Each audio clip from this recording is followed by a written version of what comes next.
Blasting होती है। Blasting होने की वजह से आग लगती है, आग लगने की वजह से धुआं बनता है, अंदर कार्बन बनता है, वो कार्बन बन के सीधा साइलेंसर के थ्रू बाहर जाता है।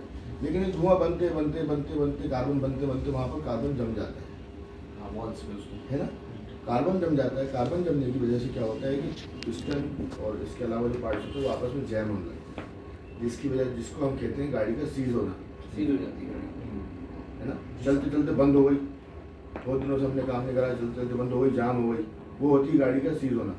ठीक है, जब गाड़ी सीज होती है तो टू व्हीलर अगर सीजिंग करवाओगे सही तो 7-8 हज़ार का खर्चा है, और फोर व्हीलर अगर सही करवाओगे सीजिंग तो 25,000, 30,000, 35,000, 40, 50,000 उस जगह पे अपना ये कार्बन बस्टर काम करेगा। हमारी मारुति 800 सर कार्बन बस्टर, हाँ, कार्बन बस्टर में ये भी ऑयल भी डालना पड़ता है, इंजन ऑयल भी डलता है? नहीं, बता रहा हूँ आपको। दूसरी कंपनी जो बनाती हैं वो बनाती हैं पेट्रोल एडिटिव, पेट्रोल के अंदर डाला जाता है।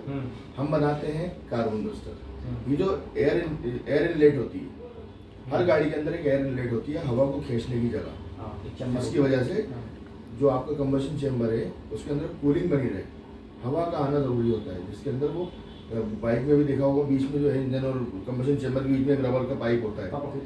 फोर व्हीलर में आप देखोगे तो एक पूरा चेंबर होता है जिसको एयर इनलेट कहते हैं, ये डलता है उसके अंदर एयर इनलेट में। गाड़ी को धीरे से आप रेस दोगे और इसको धीरे धीरे करके खुला दोगे।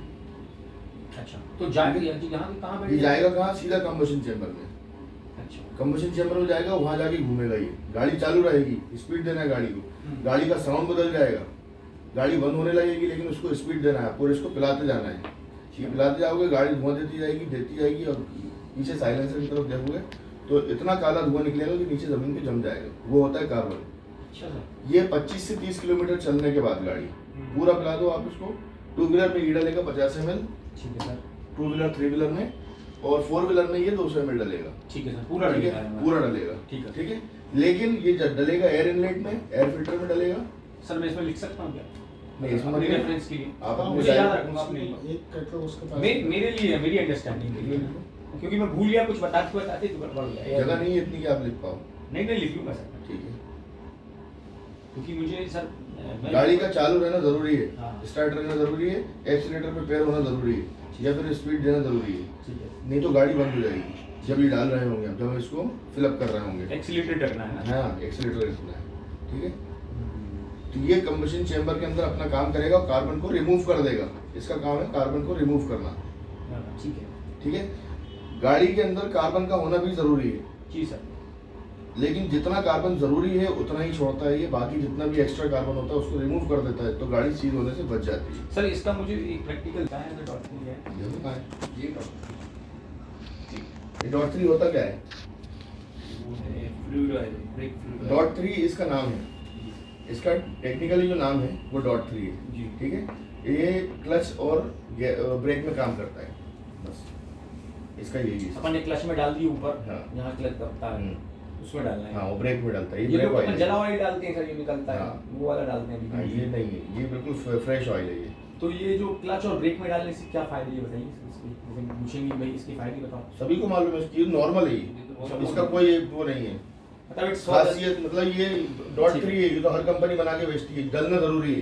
ठीक है सर, चाहे इसमें कोई खासियत हो अथवा ना हो, इसका डलना जरूरी है, नहीं तो वो फ्लुएंसी नहीं आएगी। हाँ, फ्लुएंसी नहीं आएगी। दूसरी बात ये कि दूसरी कंपनी जो बेचती हैं वो जला हुआ ऑयल भी बेचती हैं, जला हुआ। नेक्स्ट है sir premium shock absorber oil. ये जी सर, क्या है सर बताइए। 175 ml का डलता है, ये सिर्फ 175 ml ही डलता है एक शॉकअप में, मोटरसाइकिल की शॉक। हाँ। ठीक है सर, ठीक है ना, ये शॉकअप ऑयल है।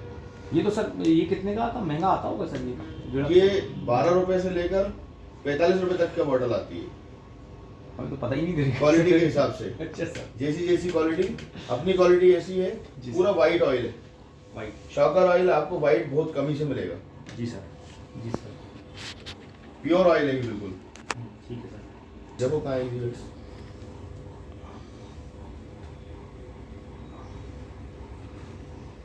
यस जी, ये अपना रबिंग पॉलिश है इजी। ठीक है, वैक्स है ये एक लेयर क्रिएट करता है गाड़ी के ऊपर। ठीक है, इसको लगाया और रब करा, जितना ज़्यादा रब करेंगे उतनी शाइनिंग आएगी। शाइनिंग आने के साथ साथ ये एक पर्टिकुलर लेयर बना लेगा गाड़ी की सरफेस पे। उस लेयर की वजह से इसके ऊपर पानी नहीं रुकेगा, धूल नहीं रुकेगी। अगर पानी पड़ता है या धूल पड़ती है, कपड़ा मारो वैसी वापस उसकी दोबारा से वैसी शाइनिंग हो जाएगी। ठीक है सर। ठीक है? तो ये ये wax polish होती है। ये जैसे समझ लो कोई नई पुरानी गाड़ी है उस पर भी अगर ये लगाया किसी भी shining गाड़ी आएगी सर उसमें? किसी भी गाड़ी किसी भी सरफेस को, बस ये है कि सरफेस ऐसा होना चाहिए कि शाइनिंग दिखे। वरना क्या होता है कि लोग कहते हैं, कस्टमर्स कहते हैं कि शाइनिंग तो दिख ही नहीं रही। पहले आप अपनी गाड़ी का सरफेस तो देखो कैसा है। मतलब बड़ी जंग वंग लगी है। लिक्विड वेक्स नहीं, अभी उसको छोड़ दो, वो नहीं आया हुआ है। ये सर। जी सर। ये रबिन शाइन जो है ये प्री पॉलिश ट्रीटमेंट है। प्री पॉलिश ट्रीटमेंट को ऐसे समझो आप कि गाड़ी के अंदर आपको कोई सी भी पॉलिश करनी है, लेकिन गाड़ी की कंडीशन, गाड़ी की सरफेस की कंडीशन ऐसी है कि पुरानी से पुरानी धूल जमी हुई है, ऑयल जमा हुआ है, जो साफ करने के बाद भी निकलता नहीं है। तो पहले उसके ऊपर रबिन शाइन होगा। रबिन शाइन करने से गाड़ी का सरफेस क्लीन हो जाएगा। उसके बाद पॉलिश होगी। प्री पॉलिश ट्रीटमेंट, पॉलिश से पहले करने का ट्रीटमेंट है। जी सर। जैसे कि दीवार को पेंटिंग कराने से पहले हम पुट्टी करवाते हैं जी सर। ताकि उसका सरफेस क्लीन हो जाए। अगर डायरेक्टली पॉलिश करवा देंगे या करवा देंगे तो ऊबड़ खाबड़ दिखेगा, इसलिए पहले पुट्टी कराना पड़ती है। समझ गए सर। समझ गए ना? ये वैसे ही है। मतलब पहले प्रकार से पोंछा लगाते हैं। हाँ। ठीक है सर। है ना? तो ये वो है अपना रबिन शाइन। ठीक है। पुराने से पुराने दाग को उठा के निकाल देता है ये। अच्छा सर। पुराने से पुराना दाग कैसा भी हो, चाहे ऑयल का हो, ग्रीस का हो, अच्छा सर। गंदगी का हो, धूल का हो, पुराने से पुराने दाग को निकाल देगा। उसको रबिंग करके कपड़े से रब करना पड़ता है इसको लगा के। जो सब मैकेनिक सर, ये तो सब जो करने वालों की कला पॉलिश है यही सर। ये हाई ग्लॉस। अच्छा सर। ये इंस्टेंट शाइनर है। जी सर। ये वाटर प्रूफ नहीं है, डस्ट प्रूफ नहीं है, ये बस इंस्टेंट शाइनर है। मतलब ये जैसे कोई नई गाड़ी है उसको चमकाना है तो ये लगाओ, वैक्स टाइप का होगा सर ये। ये विदाउट वैक्स है। ये वैक्स होगा तो लेयर बना लेगा, वाटर प्रूफ हो जाएगा वो। तो दोनों में डिफरेंस क्या बचेगा? ये इंस्टेंट शाइनर है, ये सिर्फ शाइन दिखाता है फौरन। गाड़ी को आपने पॉलिश किया, ऑयल बेस्ड है सर ये। ऑयल बेस्ड है, लेकिन ये शाइन करता है गाड़ी को। लेकिन ये वाटर प्रूफ नहीं है, डस्ट प्रूफ नहीं है। स्टैंड शाइनर है। हाँ, इंस्टेंट शाइनर, फौरन शाइन देने वाला। ठीक है सर। Car shiner pouch. वो रखें। अच्छा ये है सर। हाँ ठीक है। 10 की लड़ रहेगी, साथ में हम 10 फॉर्म भी देते हैं पॉलिश करने के लिए। चलिए ये अच्छा है। 25 रुपए की MRP है, 12 ml पाउच है।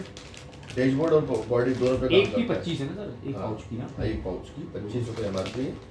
ज़्यादातर मार्केट में 10 रुपए का बिकता है, डीलर 10 रुपए का बेचता है इसको। अपने डिस्ट्रीब्यूटर को ये 4.5 रुपये में पड़ेगा। एक पाउच अपना है। हाँ, 12 ml का पाउच है। ठीक है। नहीं तो ये पूरा पैकेट 25 रुपए का है सर। नहीं, एक पाउच, ये तो क्या इसके अंदर 10 पाउच है। 250 रुपए का होगा ना। हाँ, ये MRP। डिस्ट्रीब्यूटर को 4.5 रुपये में एक पाउच आएगा, वो डीलर को 10 रुपये में। मतलब वही चीज पाउच पैकिंग में है। सस्ता है ये। Pouch packet. हाँ, किसी को डब्बी में sir all in one instant shiner. देखो कहाँ है। ये है सर, ठीक है करेक्ट। ये टायर, डैशबोर्ड और बॉडी तीनों पे काम करता है। जैसे टायर वो ब्रश करके साफ करते हैं उसके बाद इसको लगा दें। पॉलिश है, ये तीनों पे काम करेगा। अच्छा सर। ठीक। जैसे किसी ने ये खरीद लिया तो उसको ये खरीदने की जरूरत नहीं है, ये ऊपर वाली जो हाँ। हाई ग्लॉस वाली कार शाइनर। लेकिन ये आधा लीटर और 1 लीटर से कम नहीं आता। हाँ तो ये ज़्यादा अच्छा है मेरे हिसाब से, इसको सेल ज़्यादा करना चाहिए क्योंकि मल्टीपर्पज़ है सर। ठीक टायर शाइनर नहीं है इसमें। बंद सर कर- यही कहाँ है बंद कर दिया। जी सर। ये क्या है सर थोड़ा सा? Tyre and dashboard. टायर जो होता है, जी। गाड़ी के अंदर सिर्फ टायर एक ऐसा पर्टिकुलर सरफेस होता है जो रबर का होता है, और रबर जो होती है वो हर केमिकल को पी लेती है। ज़्यादातर ऑलमोस्ट केमिकल्स को पी लेती है, जिसकी वजह से उसके ऊपर शाइन नहीं आ पाती है। ये उन लोगों के लिए है जो पूरी गाड़ी को अपना शाइन करके दिखाते, मतलब जो रखते हैं। उस पूरी गाड़ी के अंदर टायर भी आता है, specifically for tyres he. Specifically for tyres. ये जो न्यू गाड़ी के टायर जैसे चमका दिए हुए हैं ना। हाँ, ये शाइनिंग मारता है, वाटर प्रूफ है, बहुत अच्छा शाइनर है। और दूसरी कंपनी की जो टायर शाइनर चल रहा है मार्केट में, जो कि स्टेबल है, उनकी टक्कर का है, उनसे ऊपर क्वालिटी। ठीक है इसका मैंने प्रैक्टिकल भी देखा है वीडियो में इनके R&D टीम के साथ। जी सर। आप एक बार इसको पॉलिश करो, उसके बाद आप एक राउंड लगा के आओ। जी सर। डस्ट जम जाएगी टायर के ऊपर, आप एक बार ऐसा कपड़ा मारोगे ना, वापस से टायर नया दिखेगा। तो डस्ट प्रूफ है। डस्ट एंड वाटर दोनों को साफ रखें। बार बार आपको पॉलिश करने की जरूरत जरूरत नहीं सिर्फ पड़ेगी। कपड़ा मारने की जरूरत है। ठीक है सर। Very good product. मतलब पहले इसको एक बार जो गाड़ी के टायर को वॉश करवा के उस पर वो जो शैम्पू या उससे वॉश करा के सुखा लें, ठीक है। उसके बाद फिर इसको वॉश नहीं भी कराओ, डायरेक्ट लगा दो। सर बिना वॉश करे तो मिट्टी लगी रहेगी, ये तो पॉसिबल नहीं है। लगा देना, इसीलिए तो अच्छा प्रोडक्ट सर मिट्टी लगे वाले टायर पे भी लगा सकते लगा देना। हैं सर, तो एक ही टायर में कंज्यूम हो जाएगा ये तो पूरा। ऐसे कैसे हो जाएगा? कैसे मुश्किल से 10 ml भी नहीं लगेगा एक टायर में। ऐसा सर? अपने जो ये है फोम है हाँ। फॉर्म है, जी। इसका एक कॉर्नर भी खराब नहीं होगा, वो पूरा टायर हो जाएगा। इतनी सी पॉलिश लगती है। वो सर, क्रीम मैंने है, कभी किया है क्रीम बेस्ड है ये, सबसे मेन चीज। अच्छा सर। जो हमने ये वाले जो टायर शाइनर जो हमने उसको एंड करा है ना, हाँ सर। इसकी वजह यही है, ये क्रीम बेस्ड है। मार्केट में डिमांड क्रीम की है। ये यही ना sir tyre dashboard clean base. ठीक है सर। Dashboard dressing sir. ये रखें जी सर। इसका क्या है? डैशबोर्ड ड्रेसिंग है, डैशबोर्ड पे काम करता है। गाड़ी के अंदर जितने भी प्लास्टिक के सरफेस सबको होते क्लीन हैं करने का काम। सबको क्लीन करता है, शाइन करता है। इंटरनल पार्ट्स ना। इंटरनल डैशबोर्ड, इंटरनल मतलब 4 व्हीलर, समझे सर? और अगर 2 व्हीलर के डैशबोर्ड पे करेंगे तो इंटरनल नहीं गिराएगा। ठीक है। किसी भी तरह का डैशबोर्ड है उसका शाइनर है। डैशबोर्ड साइन है। डैशबोर्ड बताइए सर इसका क्या है? ग्लास क्लीनिंग है।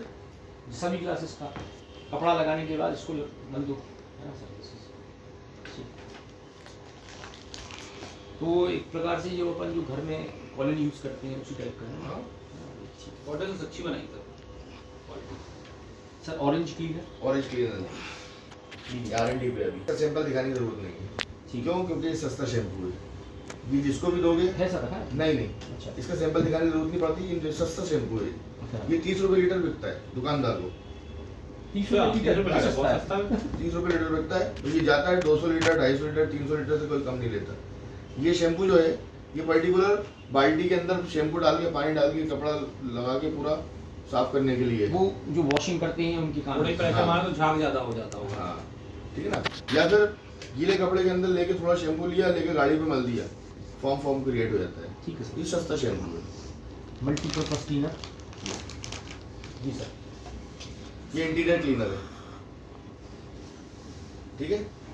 मल्टीपर्पज इंटीरियर के अंदर मल्टीपर्पज क्लीनर ठीक है सर। मतलब सर मतलब गाड़ी की सीट या कुछ अंदर का जो भी जितना इंफ्रास्ट्रक्चर भी इंफ्रास्ट्रक्चर है अंदर का, चाहे वो सीट हो, रूफ हो, डैशबोर्ड हो, या पैनल्स हो, या पेडल्स हो, किसी भी तरह की क्लीन को, गंदगी को साफ करने के ऑल लिए। इंटरनल है। हाँ, ये डाइल्यूटेबल है, ठीक है सर। ठीक है।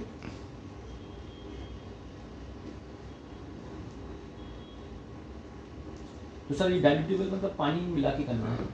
ठीक है, मतलब डायरेक्ट नहीं लगाना इसको। एक Direct मग लगा पानी में सकते लगा लिया। डायरेक्ट भी लगा सकते हैं। इसके ऊपर क्या कर सकते हैं, पहले हम इसको गाढ़ा बना रहे थे, मोटा बना रहे थे, क्रीम बेस्ड, लेकिन अभी हमने इसको क्या कर दिया, पतला कर दिया। आप इसके ऊपर ये भी लगा के कर सकते हो। अच्छा इसी के लिए है सारे। इसके लिए वाटर, इसके ठीक है। लिए ग्लास क्लीनर के लिए। Okay sir. Engine wash proof. Engine wash, engine को ऊपर से क्लीन करने के लिए, साफ करने के लिए। ऊपर से क्लीन करने के लिए समझ रहे हैं?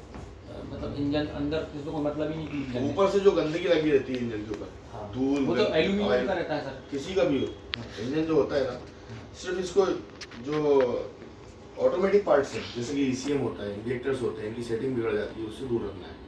अच्छा सर। अदरवाइज जो इंजन होता है ना, उसके ऊपर पुराने से पुराना ऑयल गिरता रहता है, धूल जमती रहती है, तो वो परत बन जाती है मोटी, साफ नहीं होती है। तो इसको क्या करना है, इसको सिर्फ पानी में मिला के, गंदगी के हिसाब से 100 ml 200 ml पानी में मिला के, और इसके ऊपर छिड़क देना है पूरे इंजन पे, और 10 मिनट की गैप देकर ठीक है सर। वॉश कर देना, धो देना, साफ पूरा क्लियर हो जाएगा इंजन, नया निकल आएगा। मतलब चमचमाने लगेगा इंजन। ऐसा भी नहीं चमचमाने लगेगा जैसे नया लेकिन क्लीन हो जाएगा, ठीक है ना। है वो तो अपने क्लीनिंग प्रोडक्ट है वो तो हाँ। सीधी बात है। ये क्या है आपका? Windshield washer gel. विंडशील्ड हीरा। ठीक है सर। विंडशील्ड समझते हैं ना आप?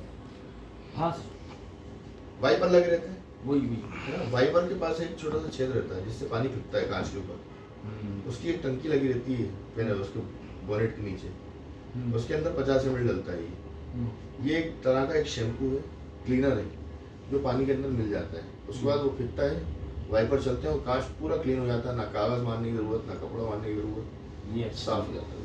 ये विंडशील्ड क्लीनर है। ठीक है सर। वाइपर में डालने के लिए है, वाइपर टैंक ना सर। हाँ, ठीक है। Foam car shampoo. ये है अपना फॉर्म 3 शैम्पू। इसमें दो ये सेगमेंट्स हैं, एक ये रेड है और एक ये ब्लू है। रेड वाला जो है ये वाइट कलर की वाइट फॉर्म देता है और ब्लू वाला जो है ये स्काई ब्लू फॉर्म देता है। ये एयर गन और वाटर गन पे चलने वाले शैम्पू हैं। मतलब सर ये क्या ये लगा हुआ है सामने गन दिख रही है। हाँ सर। ये पाइप्स के ऊपर, ये पाइप्स से चलती हैं, इनके अंदर पाइप लगा रहता है, पाइप जाता है सीधे टंकी में, हाँ। ठीक है। ये जो ऊपर वाली गन है और ये एयर गन है नीचे वाली, इसका एक पाइप जो है कंप्रेसर में लगा रहता है। ये जो बॉटल है, नीचे जो बॉटल दिख रही है, बॉटल के अंदर ये 50 ml डलेगा सिर्फ और 950 ml पानी डलेगा। कितना? 950 ml पानी, 50 ml शैम्पू। 50 ml से ज़्यादा नहीं ना हाँ, 50 ml से ज़्यादा भी डाल दो कोई दिक्कत नहीं है, लेकिन 50 ml कम से कम है, मिनिमम है। हाँ। इससे क्या होगा, फॉर्मिंग क्रिएट होगी। ठीक है सर। गाड़ी के ऊपर तुमने देखा होगा वो जो वॉश करते हैं तो पूरा एक फॉर्म जम जाता है गाड़ी के ऊपर वाइट कलर हाँ का, संदीप, हाँ देखा है? ये वो है, ये महंगा शैम्पू है। हाँ, आप 207 में आ जाओ। ठीक है सर। वाइट का क्या कंसेप्ट है सर इसमें? कॉन्सेप्ट ये है कि ये ज़्यादातर कंपनीज बनाती नहीं है ब्लू वाला, कलर फॉर्म देता है ये। ठीक है सर। ये वॉशिंग के लिए है, कार वॉशिंग ना हाँ। सर। किसी भी तरह का व्हीकल वॉश। ठीक है सर। 4 व्हीलर 2 व्हीलर किसी में भी चलेगा? एनी? वैसे तो ये 4 व्हीलर में यूज होता है, क्योंकि 4 व्हीलर के ऊपर क्या होता है कि वॉशिंग दिखता है, फॉर्मिंग दिखती है। ठीक है सर। ठीक है। जीरो सर ये क्या है? जीरो उठाओ। जीरो जो है अपना ऐसा प्रोडक्ट है, ये क्लीनिंग प्रोडक्ट है, ये गाड़ी को क्लीन करने के लिए, धोने के लिए, लेकिन इसमें पानी की जरूरत नहीं है। ये डायरेक्ट कपड़े पे लिया, हल्के से गीले कपड़े पे, और लेके गाड़ी पे रब कर दिया। ना आपको पॉलिश करने की जरूरत है, ना गाड़ी धुलवाने की जरूरत है। वाटरलेस जेल है ये जीरो। ये उन लोगों के लिए है जो जिनकी टैक्सीज चलती हैं, ऑल ओवर इंडिया के अंदर घूमती रहती हैं, वो बार बार धुलवा नहीं सकते, कस्टमर्स पैसेंजर्स चलते हैं, हाँ। वो अपनी गाड़ी में रखें इसको, और जहाँ आपको गाड़ी गंदगी दिखे फौरन कपड़े पे लो, गाड़ी पे मार दो, गाड़ी शाइन रहेगी हमेशा। ट्रैवलर्स टैक्सी डाल दिया मैंने। हाँ, ये पर्टिकुलर उन लोगों के लिए है, उन लोगों को ज़्यादा सूटेबल रहेगा, बाकी इसको कोई भी यूज़ कर सकता है। अच्छा लगेगा, बढ़िया है। बहुत ज़बरदस्त प्रोडक्ट है, वाटरलेस जेल है ये। जेल। ठीक है sir. Upholstery cleaner basically roof and seats के लिए है। लेदर, रेक्सिन, कपड़ा किसी भी तरह का, वुलन या वेलवेट, किसी भी तरह की सीट्स होती हैं, उनके ऊपर जो गंदगी जम जाती है, धूल हो या किसी तरह का निशान हो या रेशेज हो, ये उनको क्लीन करता है। तो ये बेसिकली रूफ एंड सीट्स के लिए। रूफ जो छत पे होते हैं ना, उस पर कोई भी तरह का मटेरियल लगा रहता है, ठीक है सर। उसकी गंदगी को साफ करता है ये।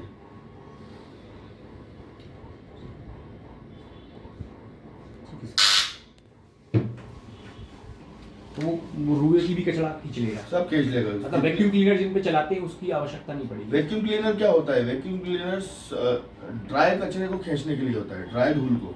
अगर वो धूल गीली हो गई तो वैक्यूम क्लीनर भी नहीं खींच पाएगा उसे।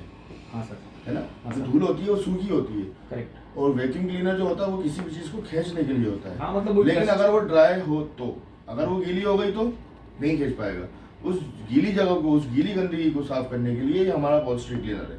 किसी भी तरह का सरफेस हो, सरफेस इन द सेंस, फिर से बताता हूँ मैं, लेदर की सीट हो, लेदर का रूफ हो, रेक्सिन की सीट हो, रेक्सिन का रूफ हो, या फिर किसी भी तरह के कपड़े का सीट और रूफ हो, या फिर किसी भी तरह का वुलन हो, या फिर आपका वेलवेट हो, किसी भी तरह के वेलवेट, उसको साफ करने के लिए, क्लीन करने के लिए, गंदगी को खत्म करने के लिए अपॉल्स्ट्री क्लीनर है, ठीक है सर, बढ़िया। और अभी अच्छा लास्ट खत्म। ये जो 50 आपके पास ऑल इन वन, ये वो ऑल इन वन जो पॉलिश है 500 ml की, हाँ, कहाँ है ऑल इन वन? मतलब ये ऑल पर्पस वाला जो था अपना, हाँ टैक्सी वाला जी था। ठीक है सर। ठीक है।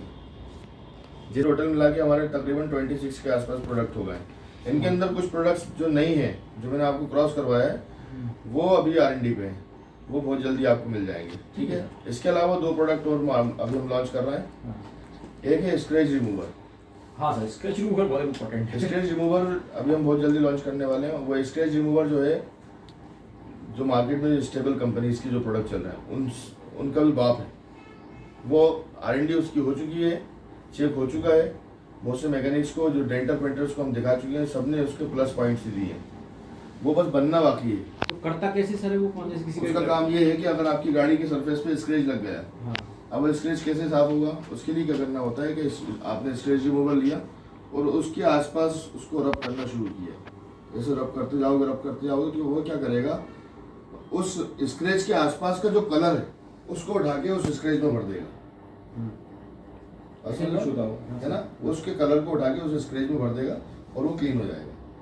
ना उसके आसपास का कलर खराब होगा, ना वो स्क्रैच दोबारा दिखेगा। वो होता है स्क्रैच रिमूवर, रबिंग कंपाउंड। मगर उसमें जो पटका पड़ गया सर, हम्म। वो तो ठीक नहीं होगा ना। क्या चीज है ना, अगर वो चीज, वो पर्टिकुलर सरफेस दब गया है तो वो तो ठुक के ही बाहर आएगा ना। हाँ, वो तो लेकिन उसके ऊपर जो स्क्रैच लगा हुआ है, वो समझ में नहीं आएगा। वो स्क्रैच को खत्म करने के लिए स्क्रैच रिमूवर यूज होता है। ठीक है सर, ठीक है। डन सर, है ना। चलो, और इसके अलावा कुछ और पूछना है? कुछ नहीं सर, सफिशिएंट इतना तो, मतलब मेरे हिसाब से क्लीनिंग का तो कुछ ऐसे बचा ही नहीं है कि इसमें अपने पास। और बाकी तुम्हारे प्रोडक्ट की नॉलेज को देखते हुए